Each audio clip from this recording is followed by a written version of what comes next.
I was 16, wild, and reckless, always testing the limits of what I thought I could get away with. Smoking weed was a regular thing for me, a sort of ritual. I'd sneak out to a nearby neighborhood, score my stash, then make my way to the store for blunt wraps. It wasn't the safest part of town, but it was familiar, grimy, worn down, but mine in a strange way. I knew every crack in the sidewalk, every alley, every shortcut. Or so I thought. That day, something felt wrong. It wasn't the kind of feeling you notice right away, but more of an itch under the skin, like someone had flipped a switch in the background of my reality, and I hadn't caught on yet. I chalked it up to being high as I took my usual shortcut through an abandoned apartment complex. It was the kind of place that breathed decay, the windows dark, shattered, doors hanging off their hinges, the walls covered in graffiti that looked more like screams for help than art. I never saw anyone around there, which is why I used it. A shortcut that always felt like it belonged to me alone. Until I saw him. He was standing there, in the middle of the courtyard, as if waiting for me. Crisp suit, spotless shoes, and an unsettling, cold smile plastered across his face. He looked like he'd stepped out of another world, something too clean for a place so dirty, and that contrast hit me like a brick. Everything about him screamed wrong, but I didn't stop. I didn't say a word. I just kept walking, my heart beginning to pound in my chest as his eyes followed me.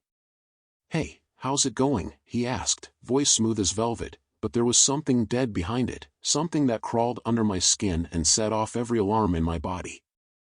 I ignored him, quickening my pace, pretending he wasn't there, though I could feel his gaze burning holes into the back of my head.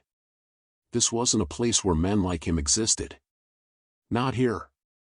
Not in that suit.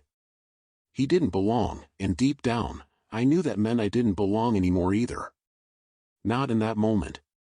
I rushed to the store, bought my blunt wraps, and tried to shake the encounter off. Maybe he was just some weirdo, lost or something. But when I started heading back, my heart sank into my stomach. There it was, a white truck, parked at the corner of the same apartment building. The windows were dark, the engine off, but I could feel it. I could feel him watching me. I hesitated.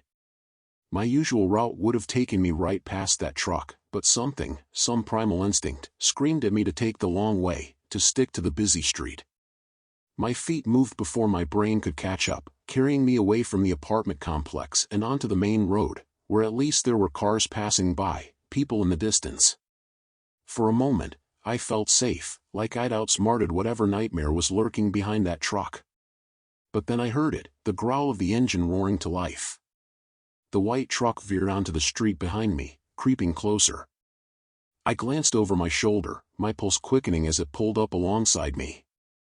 The window rolled down, and before I could react, that same man leaped out, fast, too fast. His hands were on me, rough and cold, yanking me off the sidewalk like I weighed nothing at all. I didn't even have time to scream. Everything happened in flashes. His grip on my arms, the sidewalk disappearing beneath me as he lifted me into the air, my body useless against his strength. I kicked, thrashed, tried to elbow him in the face, but nothing worked. My voice was stuck in my throat, fear choking me. I couldn't breathe. I couldn't think. It was like drowning in slow motion, watching the world disappear around me as the truck's door swung open, ready to swallow me whole. And then, out of nowhere, I heard her. "Put her down. Put her down now." It was a voice that sliced through the fog of terror clouding my mind. I twisted in his grasp and saw her, a woman I'd seen countless times around the city. She was always there, wandering aimlessly, strung out on God knows what. Her face was gaunt, her eyes wild, and her clothes hung on her like rags, but there was a fire in her eyes that burned hotter than the fear gripping my heart. She charged at us, screaming, hands flailing, her voice raw and furious. Something about her, this chaotic, drug-ravaged woman charging at him, made the man hesitate. His grip loosened, just enough for me to wrench myself free. He let me go. He actually let me go.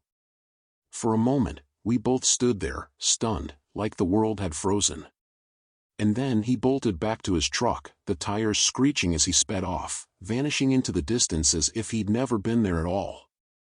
I collapsed on the sidewalk, my body shaking uncontrollably, my mind barely registering what had just happened.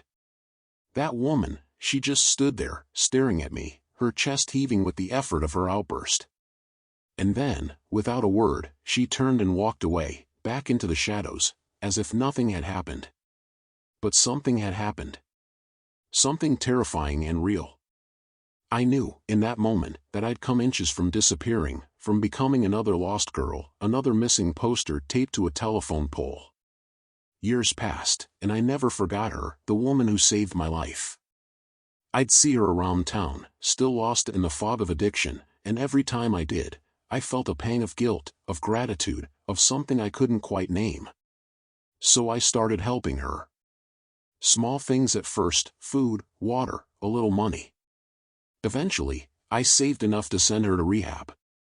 I didn't think she'd go, but she did. She fought her demons, clawed her way out, and somehow, against all odds, she made it. Today, she's sober, reunited with her grandchildren, and working a steady job.